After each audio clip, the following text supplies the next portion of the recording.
Bueno, se aparecieron varias mediciones nuevas que nos permiten actualizar el panorama de la elección de Provincia de Buenos Aires, que por su peso específico, estamos hablando del 37% de los electores, eh, tiene una altísima incidencia. ¿Mm?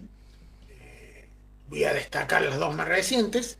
Consultora del Fondo y yo trabajo, hicimos una medición provincial del 11 al 15 de ese distrito, como una elección de distrito único, representa todas las elecciones electorales. Sobre una muestra de 1.634 casos relevados online, nos dio que la Libertad Avanza más el PRO tiene un 48% de intención de voto y que Unión por la Patria, o Fuerza Patria, mejor dicho, está en el orden del 38%. Ahí te está dando una ventaja de 10 puntos a favor de Libertad Avanza Más Pro, que es estadísticamente significativa, estamos hablando de una brecha importante. Y vos tenés que tener en cuenta en general que ahí Fuerza Patria estaría repitiendo más o menos el resultado del 2023, en el que Axel Kicillof resulta reelecto como gobernador. La lista que lo acompañó él como gobernador saca entre 39 y el 40, o sea que está en el mismo orden de magnitud, se considera muestral. Mientras que la Libertad Avanza más el PRO, en esa elección, si vos lo sumabas, sacan el 46 y ahora están sacando el 48, o sea que con el margen de error está dentro del misma magnitud. El peronismo no cae, en este caso de Hacemos por Nuestro País, que esta alianza entre Schiaretti, Hermandad, Somanes, Coalición Cívica y algún otro referente, está rozando el 3% en esa encuesta. La izquierda está rozando el 2% y otros partidos u otras formaciones están en el orden del 2,5%. Después tenés un 4,5% que votaría en blanca y tenés un 2% de indecisos. ¿Cuánto de Eh, indecisos, Norma? en ese caso, 2%, es Ajá, poco. bien, bien, bien. En sentido contrario, la consultora Proyección que dirige Santiago Giorgetta midió un poquito después que nosotros, midió el 14-21, también la hizo online, y le dio una cantidad de indecisos mucho más alta, le dio 12,5, y ellos tienen un panorama electoral mucho más parejo. Ellos tienen una proyección de Fuerza Patria con el 38,4%, la Libertad Avanza más el PRO 37%, eso es un empate técnico porque estamos viendo una ventaja de 1,5 puntos para Fuerza Patria que no es significativa si vos tenés en cuenta el error muestral. En este caso ellos tienen más alto a la tercera vía, tienen el peronismo en acá con 8,4, estamos hablando 3 veces o más lo que a nosotros nos dio. La izquierda sí da igual que nuestra medición, en el orden de los 2 puntos, y la principal diferencia, como me dijimos, es la cantidad de indecisos, ¿no? Si hacemos un promedio de las últimas 6 encuestas, en este caso no tenemos 10 encuestas, sino que tenemos un promedio de las 6, que ya medían la hipótesis de dos frente enfrentados, seguramente en pocas semanas ya tendremos una masa crítica mínima de 10, pero el promedio de estas últimas 6 nos da 42% de Libertad Avanza de el PRO y 40,5%, casi 41%, Fuerza Patria. Estamos hablando de una elección empatada. Muy El peronismo parejo, no cae. pero Pero va ganando da así con impresión poco. que se Dale. hubiera revertido un poco los datos con respecto a, a las primeras encuestas que estuvimos viendo hace un par de semanas atrás, ¿no es cierto, Norman? No, porque en Ah, realidad, como dijimos, vos lo que tenés que comparar son las hipótesis de alianza electoral. claro, sí, sí. Cuando vos lo tenías a la Libertad Avanza y al PROPO separado, sí, el peronismo era la primera fuerza. Pero Ujú. incluso en el 2023, cuando Hassel gana la reelección, si vos sumabas los votos de la Libertad Avanza más el PRO lineal, te daba una masa electoral más grande. Claro, claro, claro. ¿Se entiende lo que quiero decir? Digamos, Sí, vos sí, sí. antes tenías un escenario repartido con el PRO. El PRO comparte electorado con la Libertad Avanza. Claro, claro. Claramente ahí no le convenía a la Libertad Avanza que el PRO compitiera porque por pocos puntos que le saques son un grupo son votos que la Libertad Avanza puede cambiar. Yo no diría que gana la Libertad Avanza por el PRO, es una elección que está empatada. Si a mí me da 42 y 40,5, 41 es una elección empatada porque ninguna muestra tiene un margen de precisión del 100%. Son todas encuestas muestrales, o sea que todos tienen margen de error de 2 3 puntos y además tenés que pensar que faltan 2 meses para la elección, 3 meses, ¿no? Sí, Con lo cual aparte de puede que cambiar faltan alguna 2 meses, hay que ver cómo la participación que finalmente se dé el día de la elección. La participación es un dato muy importante y al mismo tiempo también es un dato importante el arrastre de las candidaturas. ¿Por qué? Porque las últimas encuestas que muestran que la Libertad Avanza hace una buena elección en la primera sección electoral, pero en la tercera sección electoral el peronismo está arrasando, le saca 20 puntos de ventaja. O sea que también el arrastre de las candidaturas, por ejemplo, Verónica Magario, que es la vicegobernadora de Axel, si tiene efectivamente ese nivel de arrastre y le saca 20 puntos de ventaja al candidato de Libertad Avanza Malpro, que él es Policía Bondarenco, y estamos hablando de una ventaja decisiva en un distrito que hace una diferencia, ¿no? Al mismo tiempo, uno podría leer en clave política el anuncio de Milei de sábado de bajar las retenciones al agro, ¿no? Que no es bajarla, en realidad es volverla al nivel que lo tenía antes el último aumento. Probablemente tenga datos políticos que le estén indicando que en la tercera sección electoral está perdiendo la elección hoy y apuesta a que el interior bonaerense, donde el campo pesa mucho, haga la diferencia. De todos modos, digamos, como para hacer una síntesis, diría, hoy es una elección empatada, donde las dos fuerzas están en el orden del 40, 41, 42%. El peronismo no cae, está muy bien en alguna encuesta y más flojo en otra. En el promedio está en 3, 4 puntos. La izquierda también está entre 3 o 4 puntos. Y lo que está más variado es el nivel de indecisos. Nosotros en Delfo no hay un nivel de indeciso muy bajo, pero hay encuestas como una proyección que te dan casi 13 puntos de indecisos. Claro. O sea que en el medio te queda un promedio de 6, 7 puntos de indecisos, que yo creo que es una cifra más razonable de pensar que a 2 meses de la elección todavía podés tener 6 o 7 puntos de indecisos. Norman, quería preguntarte, a ver, yo sé que puede llegar a sonar muy técnico, ¿no? Pero bueno, ahora la provincia de Buenos Aires está dividida en 8 distritos, ¿no? Distritos 8 secciones electorales. claro, secciones electorales. Tengo entendido que obviamente no todas tienen el mismo peso electoral, ahí está la primera y la tercera, que el que gane esos 2 distritos es como que, digamos, ya va a ser muy difícil que con las otras secciones se puedan igualar, ¿no es cierto? Claro, las que más pesan son la primera y la tercera, siempre la que más pesó es la tercera, pero este año están en paridad. La primera tiene un poquito más de electores, pero no es una diferencia muy grande, con lo cual lo que te termina definiendo es la afluencia, ¿no? Si van a votar más en la tercera o más en la primera. Como dijimos, en la primera está la elección con una ventaja para Libertad Avanza, pero en la tercera, la última encuesta está marcando una ventaja fuerte para Fuerza Patria, con lo cual la moneda está en el aire, ¿no? Claro, son secciones que tienen que ver con el conurbano bonaerense. Exactamente, el conurbano que es todo el anillo que rodea la capital, pero forma parte de Provincia de Buenos Aires en términos electorales. Claro, claro, claro, claro. Sí. Y recién hablabas de la tercera fuerza, que vendría a ser Somos, ¿no? Somos Buenos Aires. Somos, pero en realidad en el promedio de las encuestas yo la tengo empatada con la izquierda. Ah, En vaya. el promedio de las encuestas.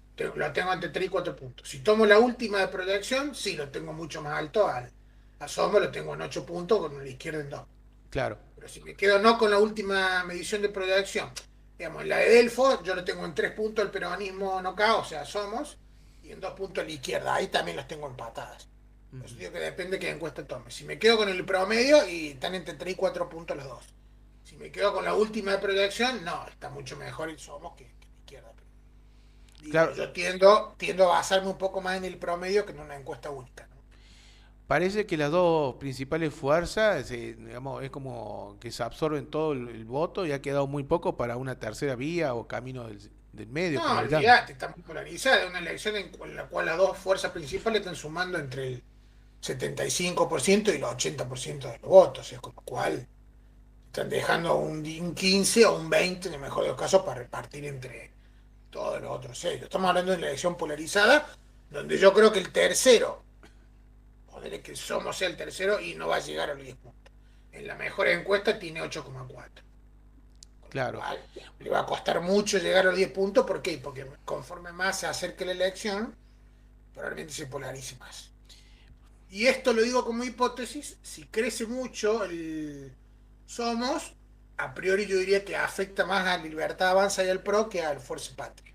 Ah, vaya. ¿Por qué? Porque es probable que algunos electores que hayan votado a Milei en el balotaje del 2023, pero hoy no estén satisfechos, no quieran votar al peronismo para castigarlo, a Fuerza Patria, pero sí por ahí estarían dispuestos a votar una alianza entre radicales ah, y qué buena peronistas. observación, claro, claro, porque es un Claro, voto que en principio sería un voto, más que antiperonista, sería un voto antikirchnerista ese. claro, está más cerca de, digamos, sí, de una oferta electoral que hoy yo creo que le puede sacar más votos a Libertad Avanza y el PRO que a Fuerza Patria. De Claro, todos modos, lo digo como en tren de hipótesis, ¿no? Porque de nuevo, vuelvo al tema clave. Acá hay que verle el arrastre de las candidaturas. Ahí la vicegobernadora va como cabeza de lista. Hay intendentes que van como cabeza de lista. Entonces, el claro. tema candidaturas testimoniales. ¿Y esas cabezas de lista, vos creés que son las famosas candidaturas testimoniales? Y bueno, hay que ver si Hay que asumen ver, después. A mí me parece difícil que un intendente pase a ser concejal. cierto, ¿no? ¿Eh? ¿Y Como qué dicen cuesta de creer los, que una que fue vicegobernadora obispo, sea claro, que fue legisladora? obispo después no va a ser, Claro, fue papa, no va a ser obispo. claro, exacto. Bueno, por ahí nos sorprenden y alguno toma la decisión de asumir, no sé. A priori uno diría que son candidaturas creadas para generar arrastre territorial, que un poco lo quiso Puyaro en la elección constituyente de Santa Fe, ¿no? Claro, sí, sí. Digo, pues uno por ahí se hubo la candidatura testimonial y que vergüenza la vieja política, y bueno, pero nos enojamos cuando lo hace el peronismo y no nos enojamos cuando lo hacen otros. O sea, digo, Siempre la si vamos distinta a vara, usar la digamos. vara crítica, que sea pareja para todo el mundo, ¿no? Claro, claro, Y claro. los macristas desconformes podrían ir ahí a parar a Somos Buenos Aires. Claro, hay una parte del macrismo que se ha ido con los Pasaglia, que son unos intendentes del PRO de ahí de la primera sección, o sea que eso también podría ser un problema para Libertad Avanza. Hay algunos radicales descontentos que también podrían irse también ahí a Somos, entonces, insisto, en tren de hipótesis yo diría que sí. Y si Somos proyecta entre 5 y 10 puntos, son 5 o 10 puntos que lo pueden perjudicar a la Libertad Avanza mal. Pero bueno, estamos hablando de todavía falta mucho rodaje, ¿no? Hay que ver cómo arranca la campaña, que realmente el dispositivo territorial esté aceitado, que no haya traición en el medio, digamos, gente que labura para uno y que no labura para otro. Y bueno, por supuesto, la afluencia el día de la elección que va a ser decisiva. Ahí te influye hasta el clima, ¿no? Te influye Claro. hasta si está soleado el día o llueve, ¿no? También luego habrá que analizar cuánta gente esta vez va a votar y cuántos van a seguir, si eso de los que no van a votar, si sigue aumentando. ¿Y qué mensaje se puede Claro, recibir de eso? tal cual, tal cual, si una elección que tiene mucha concurrencia o poca, porque hay que pensar que ellos tienen la elección el 7 de septiembre y después el 26 de octubre tienen otra elección, o sea, con una distancia de 20 días tienen que ir a votar 2 veces, ¿no? Claro, claro, claro. Norman, también ya cambiando digamos, de lugar y viniendo un poco a Córdoba. Bueno, recientemente el gobernador de Córdoba ha hecho un anuncio durante el fin de semana del aumento de los jubilados, ¿no? Sobre todo las jubilaciones mínimas. Ujú. Y yo sé que es muy pronto, ¿no? Pero ¿hay algún sondeo, algo que podamos decir que se pueda hacer un análisis si esto va a tener alguna repercusión política en nuestra provincia? Bueno, efectivamente, como la medida es muy nueva, todavía no ha sido medida en las encuestas, pero sí podemos trazar algunos elementos de análisis. Lo primero es que el aumento que anuncia Yarlora es del 84%, un aumento porcentualmente grande que te lleva prácticamente a duplicar casi la jubilación del jubilado provincial de la mínima y prácticamente duplicar la mínima del jubilado nacional. Y eso no es un hecho menor porque sabemos que Milei tiene anunciado un veto a la mejora de las jubilaciones y ese veto, si Milei lo sostiene, puede chocarse con la insistencia del Congreso. El Congreso, que Milei no junte la cantidad de él llama héroes para vetar la mejora de las jubilaciones, sino que se caiga y prospere la insistencia. Y ahí eso tiene un papel decisivo el cordobesismo. ¿Por qué? Porque el bloque de legisladores que apoyan al cordobesismo acompañaron el proyecto de ley que impulsó el arco opositor para mejorar los haberes de jubilado de pensión.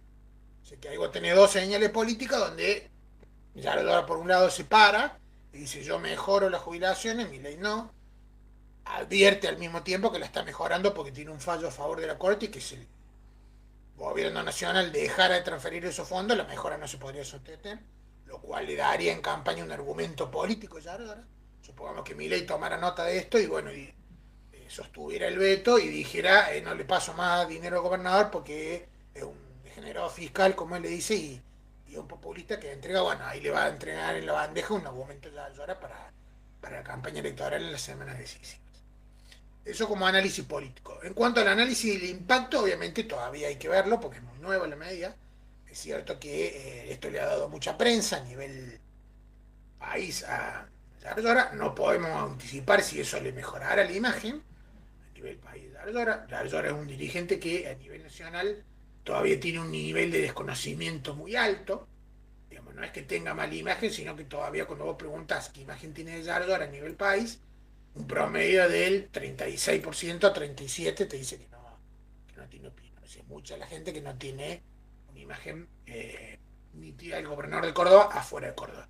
Ahora, dentro de Córdoba, en el promedio de las últimas 10 encuestas, la imagen positiva y la aprobación de él, que están bastante alineadas, y la gestión está en el orden del 54-55% de positiva o de aprobación y del 40-41% de negativo de desaprobación. O sea que a priori yo diría que este es un anuncio que debería por lo menos sostener estos números de Yardora o mejorarlos en provincia de Córdoba, ¿no? Norman, quería preguntarte, acá en Córdoba, porque vos, hace un momento cuando hablábamos de Buenos Aires decía que la Libertad Avanza y el PRO tienen, digamos, un electorado similar, se disputan el electorado. Acá en Córdoba, ¿hay un electorado también en disputa entre la Libertad Avanza y el gobierno de la provincia de Córdoba? En parte sí, porque hay gente que lo votó a Schiaretti en la primera vuelta y en la PASO y que después votó a Milei en el balotaje. O sea que ahí tenés un electorado compartido. Cuando vos veis la intención de voto a nivel Córdoba para las elecciones de este año, ahí el panorama es un poco más complejo. ¿Por qué? Porque lo que hemos medido hasta ahora son escenarios y candidatos que no sabemos si van a ser candidatos. Por ejemplo, en la última semana, o el último día, creció la hipótesis del Schiaretti candidato. Si Schiaretti fuera candidato, obviamente mejoraría los números de la elección de cordobesismo, ¿no? Pero al mismo tiempo, vos tenés que ver quiénes son los candidatos que están parados del otro lado, porque si Natalia de la Sota fuera candidata de una lista peronista, pero que va por fuera del cordobesismo, también competiría por una parte de esa cantera con el cordobesismo y también competiría con una parte del voto kirchnerista. En el mismo sentido hay que ver qué pasa con la Libertad Avanza. Si Libertad Avanza definir con un candidato puro, digamos un Laje, un Bornoroni, y no va en alianza con De Loredo, ni con el PRO, ni con otros radicales, puede tener una performance electoral que tenga que ver más con lo que el sello proyecta, pero sin los votos que le podrían arrimar eventuales aliados. En ese marco yo diría que vamos a una elección competitiva, peleada, donde la Libertad Avanza tiene una pequeña ventaja, porque es el sello nacional más potente hoy, y porque además en el 2023 ganó la elección en Córdoba, la ganó la PASO y la primera vuelta, Milei sacó más votos que Schiaretti, pero la diferencia sería que este año Milei no estaría al frente de la boleta, sino que habría un candidato de Milei, y Schiaretti podría estar al frente de la boleta de Hacemos por Córdoba, o sea que no sería un rival de poco peso para el sello Violeta en Córdoba, ¿no? Claro, claro. Norman, te agradecemos mucho tu participación en TD Ceylan.